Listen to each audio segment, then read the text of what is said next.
Shalom to my very blessed and beautiful family and friends. I am this afternoon once again thoroughly delighted and excited to be with you. And from the book of life, from the living word of God, I want to share a few things which I was thoroughly blessed with, and I want to share those blessings with you.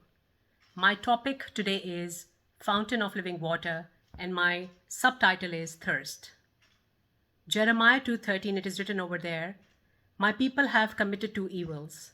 They have forsaken me, the fountain of living water, and have hewn themselves cisterns, broken cisterns that can hold no water." Today in this fallen world, we all are chasing after something. The question here arises, is that chase, that longing, that thirst worth it, satisfying, or does it just go on? The verse, Jeremiah 2:13, we just quoted, actually represents two possibilities in life. Possibility number one is the fountain of living water, that is God Almighty, the Alpha, the Omega, the beginning, the ending, the one who has always existed, and satisfy and provides the inexhaustible supply to satisfy our deepest desires and needs through his mercy, grace, love, forgiveness, hope, joy, peace, comfort. Now, the category of people that fall under this possibility of life are Christ-centered, and the Living Word of God talks about this possibility of life as we see that David writes in Psalm 38, verse 8 and 9. It is written over there, "They are abundantly satisfied with the fullness of your house, for you give them to drink from the rivers of your pleasure. For with you is the fountain of life, and in your light we see light." The second possibility of life, according to Jeremiah 2:13, are the broken cisterns, which are the human systems that require great courage to construct and maintain, but ultimately fail to satisfy. Now, the category of people that fall under this possibility of life are self-centered, and the Living Word of God talks about this possibility of life in, we see 2 Peter chapter 2, verse 17, where it is written, "They are like wells without water, and like clouds that are carried by a tempest, for whom is reserved the blackness of darkness forever." Isaiah writes in Isaiah chapter 1, verse 30, "They shall be like oaks whose leaves wither, and like a garden without water." The Christ-centered people are spiritually thirsty, and the self-centered people are physically thirsty, or thirsty for the things of this world, which never seem to satisfy them.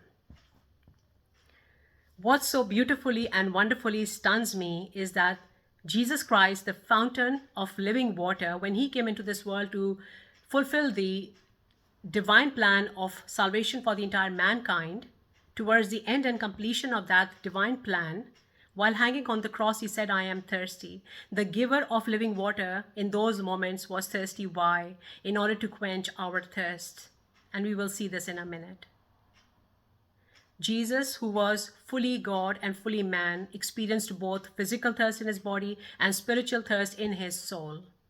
When you think about the word thirst or thirsty, what instantly comes to your mind is an excessive dehydration of the body and something beyond the physical thirst, that is a deep emptiness of the soul. Now, Jesus was thirsty in his body as he is pushed to the limits beyond he's pushed to his limits near death, but beyond that physical thirst, Jesus was thirsty was something much greater and deeper. Jesus in those moments was separated from his Father because of our sins that were placed on him. He was longing and thirsty for the restoration of his fellowship with his Father. Why? So that through his thirst, that was because of his separation with his Father, could quench our thirst through the restoration of our relationship with our Heavenly Father, which was because of our sins that were placed on Jesus in those moments. So Jesus' thirst was quenching our thirst once and for all. Thereafter, every time a sinner walks up to the cross and repented from his sins and received Jesus as his personal Lord and Savior, received the fountain of living water through the indwelling of his Spirit, that we received a new birth at salvation. This, the living word of God, talks about in the words of Jesus himself, where John writes in John chapter 7, verse 37 to 39.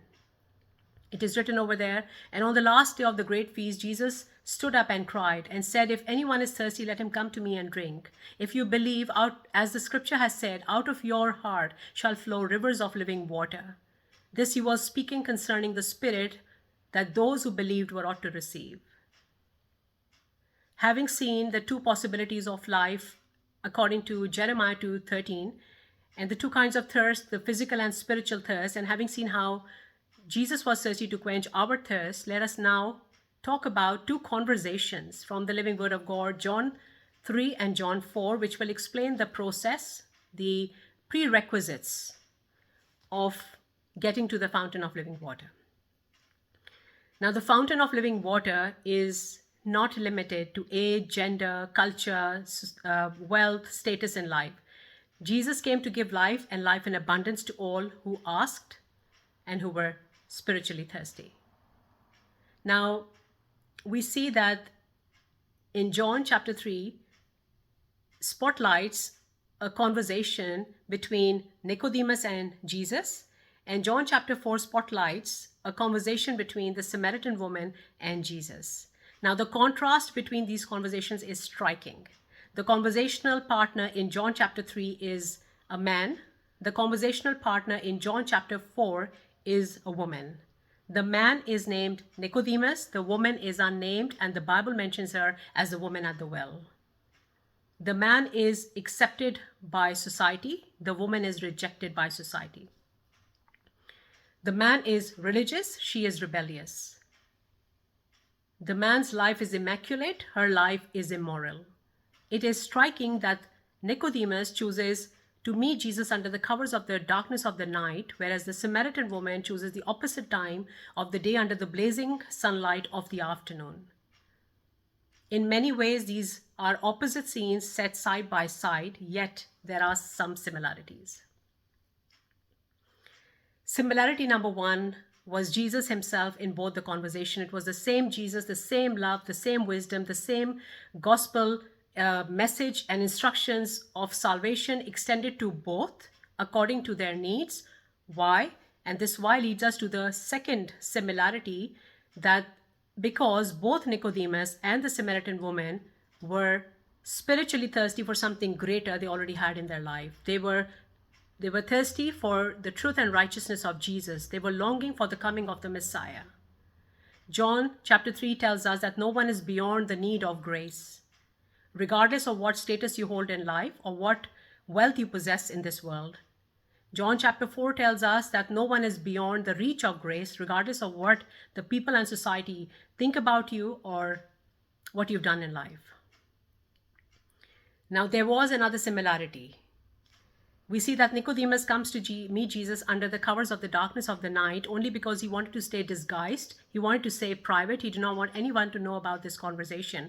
And John chapter 4, we see that the Samaritan woman chooses the afternoon time, under the blazing sun of the afternoon, because generally women would not come to the well at that time, and she chose that time because she wanted to stay isolated and wanted to keep it private. Now, once they meet Jesus, they went public. From private, they went public. Something within them shifted.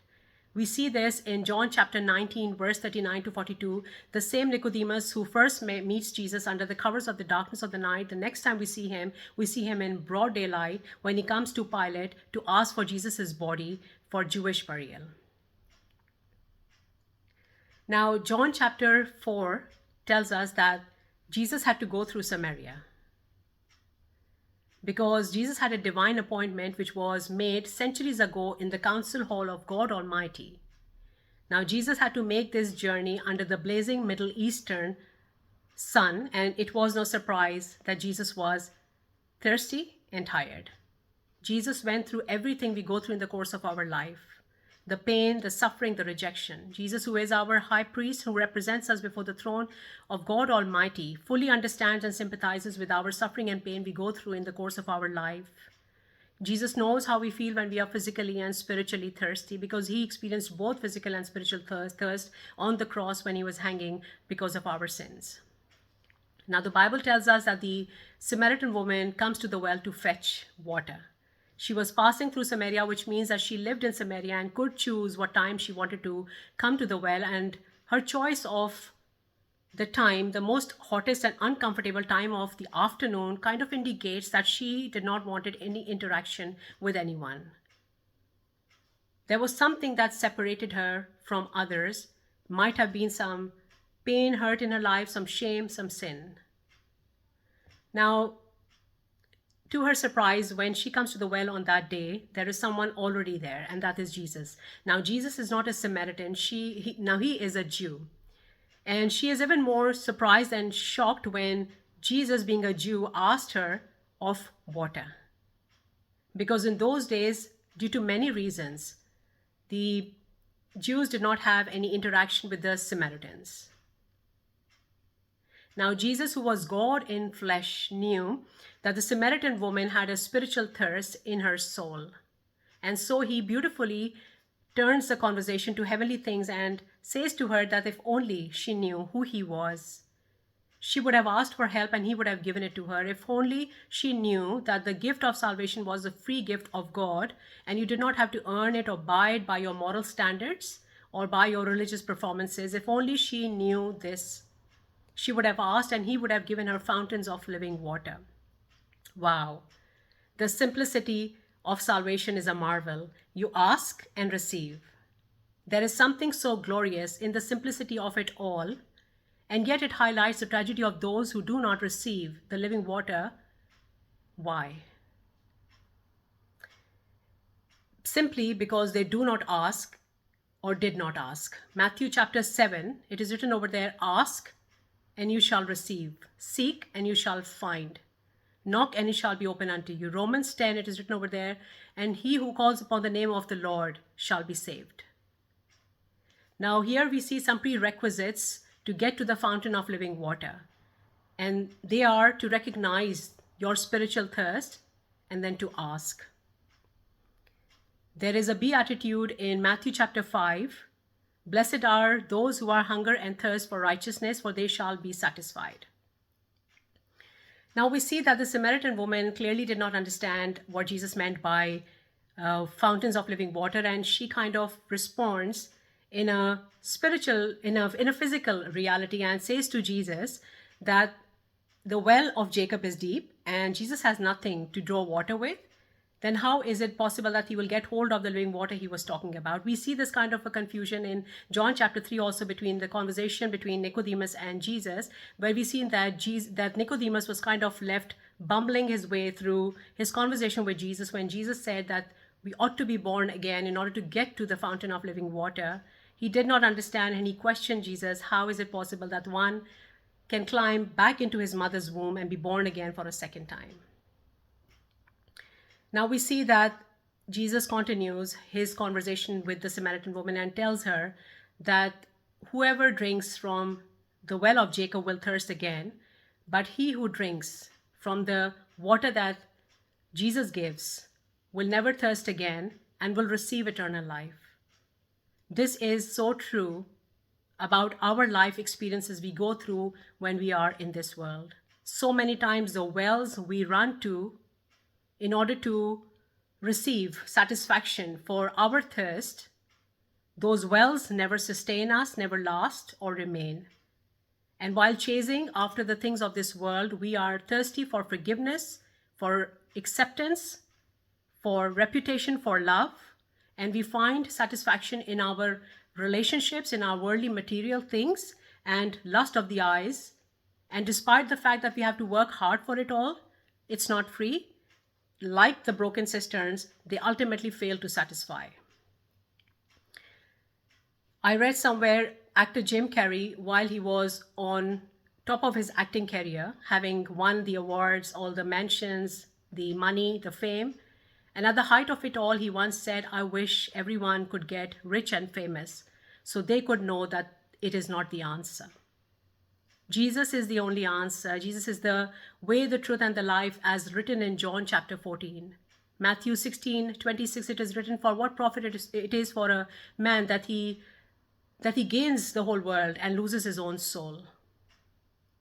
Most of the time, the things we have today, we once thought would satisfy us. And the younger version of ourselves looked at those things and said, when I will have this, I will be happy. When I will have that, I will be satisfied. Well, here you are. You have it, but still you are running and chasing after things. You know what? The reality is that this thirst can only be quenched when you sip from the fountain of living water that is Jesus Christ alone, by being born again, that is born of the Spirit, as Jesus instructed Nicodemus.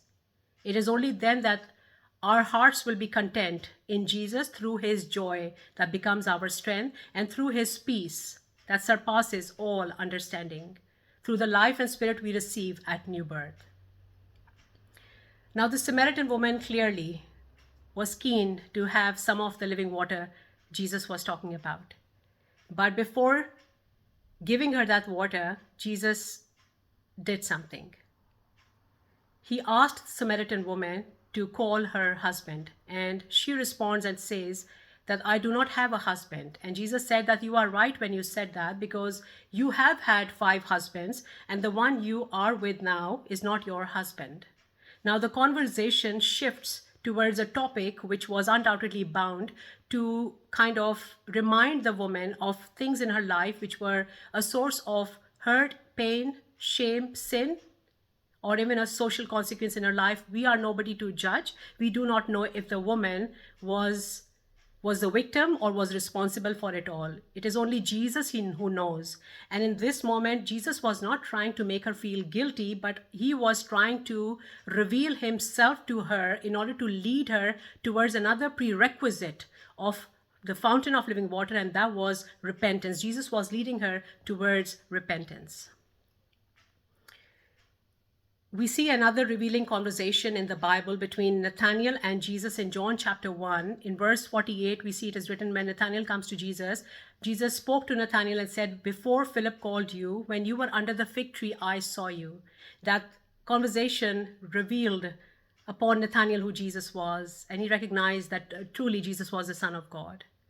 You know what? Jesus sees it all. He knows it all the pain, the suffering, the rejections, the failures, the heartbreaks, the tragedies, the pains we go through in the course of our life. He knows it all, and that is why in Matthew chapter 7 he said, if anyone is thirsty, let him come to me and drink. This invitation of Jesus is not a one-off invitation, but today through his life, his living word, and his spirit, it is continuously available to us.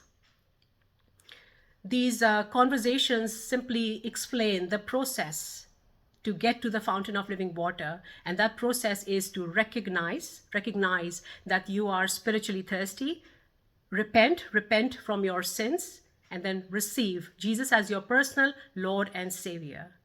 Jesus did not just condemn the woman and walk away. He loved enough, he cared enough to lead her towards the fountain of living water she was thirsty for. You know, when you receive Jesus as your personal Lord and Savior, through the fountain of living water that then flows through you, you experience his love and grace on another level you have never experienced before. And there is something else that takes place. Once the fountain of living water flows from within you, you no longer can keep Jesus to yourself. Like Nicodemus and the Samaritan woman, you go public with the message and love of Jesus. You share it with others. It is so lovely how David writes in Psalm 63 verse 1, O God, you are my God, early will I seek you. My flesh thirsts for you, and my soul longs for you in a thirsty and dry land where there is no water. This is my earnest prayer, that may our gracious Heavenly Father, through his Spirit, enable us to thirst like David, and enable us to allow Jesus to meet us in our thirst, in order to drink from the fountain of living water for eternal satisfaction. Then all we see is Jesus. All we speak is Jesus. All we hear is Jesus. All we feel is Jesus. All we know is Jesus. All we think is Jesus. All we want is Jesus. And all we need is Jesus. God bless you all. Thank you.